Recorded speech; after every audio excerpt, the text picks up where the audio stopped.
Hey, what's up, good people? Welcome back to Stock Up with Larry Jones. Go ahead and hit the like, subscribe, and notification bell. And if you already have subscribed, you don't have to do it again. That's an inside joke for someone that said, I keep hitting it. No, don't do that. Hey, let's get into this turbulent day called the stock market, this turbulent roller coaster ride. There's a lot going on. Let's get right into it. Hey, but remember, don't fall for spam in the comment section. I don't manage anyone's money. Anything I say is not a suggestion for you to buy, hold, or sell. We got a lot going on. Let's get right into it. Hey, let's look at this. I took a few notes here. Jobs data and messaging from the Fed is what the market is scared of. Remember, tomorrow we have new job data. If that new job data comes out good, meaning that, wages are still going up, unemployment is still low, that's going to be bad for the stock market because that is a sign that the economy is still strong.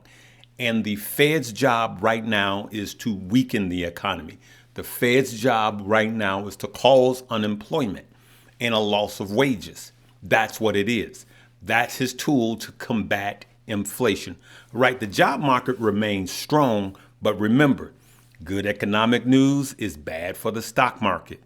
One of the things that we're looking for from companies is we expect earnings to be down this year. So you're going to hear a lot about earnings recession. That's what it means. And you're going to see a downgrade in forward earnings from these companies. And that is also going to be another leg down. All right, so now we got St. Louis Fed James Bullard speaking. And let's just go right to it here, shall we? Boom. All right, so as we could see here, Fed Bullard says 2023 may be the year inflation surge wilts, right? Let's go down here. Let me blow that up a little bit for you guys. I'm reading this from a distance, so forgive me. The rate setting Federal Open Market Committee has taken aggressive actions during 2022 with ongoing increases in the policy rate plan for 2023, and it has returned inflation. And this has returned inflation. Okay. All right. So we can see during 2022 with ongoing increases in the policy rate plan for 2023, and this has returned inflation expectations to a level consistent with the Fed's 2% inflation target. Remember, the Fed is trying to get to 2%, which I believe 3% will become the new 2%. All right. Bullard said in material prepared for the presentation before a meeting held by the CFA Society St. Louis, during 2023, actual inflation will likely follow inflation expectations to a lower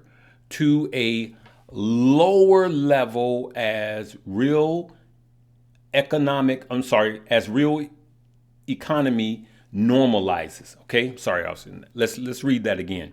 During 2023, actually inflation will likely follow inflation expectations to a lower level as the real economy normalizes, he said. Right? We're reading that slow because we want to fully get an understanding. Just know that these markets, when they get news, whether it's a Fed talking, whether it's job numbers, it takes this data and it has a knee-jerk reaction. That's why you see the Dow surge up and then plummets down, or plummets down, turn around and surge up, because it has to digest all of the information that it just received. Okay, so these are some of the things that is happening. Now, I have a video that I'll play later. I don't have it queued up, to where I said that in 2023, as soon as it gets here, it's probably going to fall off a cliff. And so far, it is happening. Let's look at the S&P. S&P 500 right here. Look at this. We're down. The Dow is down. Look at that. 1%, almost 1.5% on the NASDAQ. It's really, really, like I said, kind of just falling off of a cliff soon as 2023 gets here.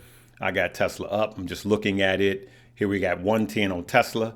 Tesla was as low as 107 today. Tesla will get down under $100. Remember, I'm looking for this PE ratio to be in the 20s, not the 30s. And that will happen very, very soon at the rate that things are going. And so we have the job numbers coming tomorrow. This morning, we had Fed George, which is a female, girl George, not boy George. And she spoke this morning. And look at the video before this. I'm going to keep this one short. I'm not going to cue that up. And she was sounding more hawkish. And now Fed Bullard, who is normally hawkish, is actually sounding more dovish. And just remember this, in the Fed's toolboxes, one of his toolboxes is, of course, quantitative tightening and interest rate hikes, right? I'm going to go over this again because it's very important for you guys to know. So he is going to use his interest rate hikes, which he has been. We know February 1st, he will be going up again, expected 50 basis points.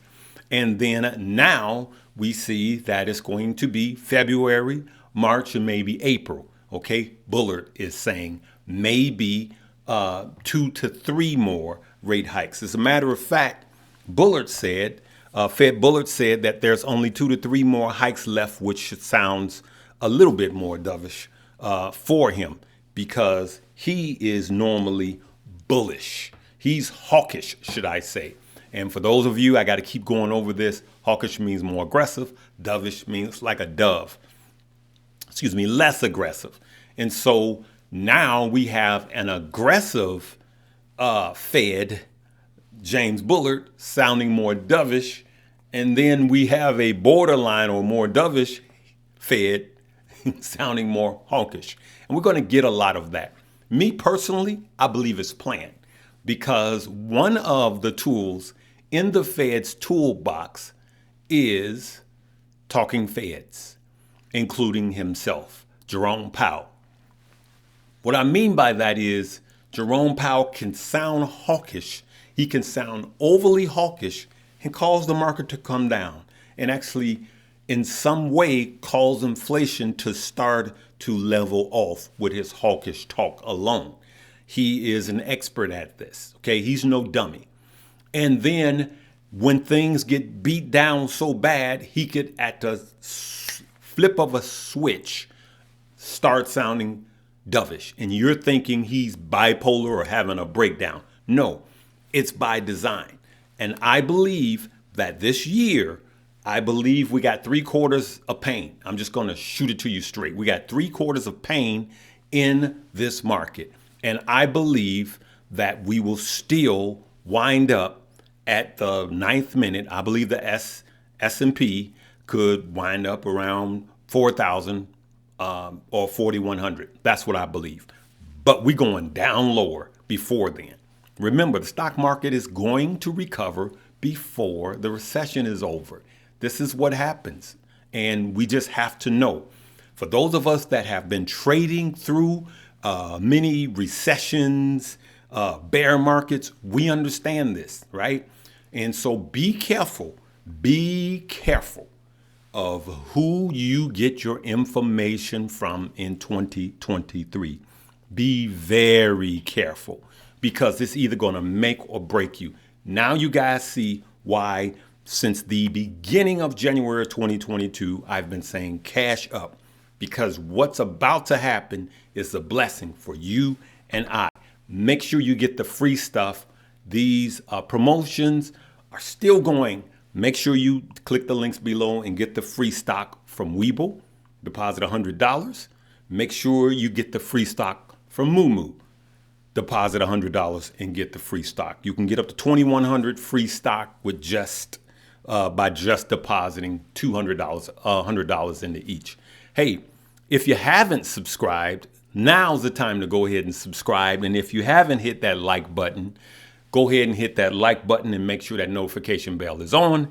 Don't unlike, all right? And for those of you that missed the live this morning, you want to just kind of skip through a little bit, I'll leave a link for the live this morning. It was really cool. We helped Mommy Trader to get to 10,000 subscribers. We're going to continue to bring you the best, all right? Everything I can, I'm going to bring it to you guys, all right? Just remember to watch this video, live, love, laugh, and learn. I'm still trying to learn all of this stuff, all right? I love you guys. Live, love, laugh, and learn. We'll see you tomorrow morning with the job reports.